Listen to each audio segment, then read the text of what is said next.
एक public sector इदारे को मंदरजा ज़ेल खाली असामियाँ पुर करने के लिए दरख्वास्तें मतलूब हैं।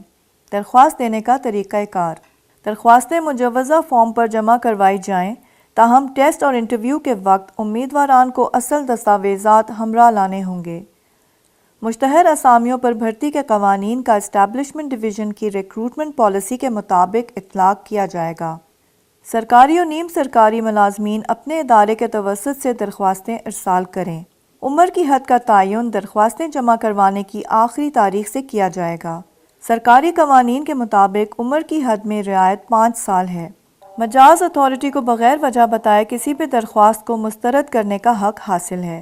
दरख्वास्तें मुजवज़ा फ़ॉर्म पर एडमिनिस्ट्रेटिव ऑफिसर ब्लॉक L, पाक सेक्रेटेरिएट इस्लामाबाद के नाम भिजवाई जाएँ। दरख्वास्त जमा करवाने की आखिरी तारीख 21 फरवरी 2019 है। रोज़गार के बेहतरीन मौक़ों से बाखबर रहने के लिए हमसब.tv को सब्सक्राइब करें। न्यू जॉब्स के लिए देखते रहें हमसब TV।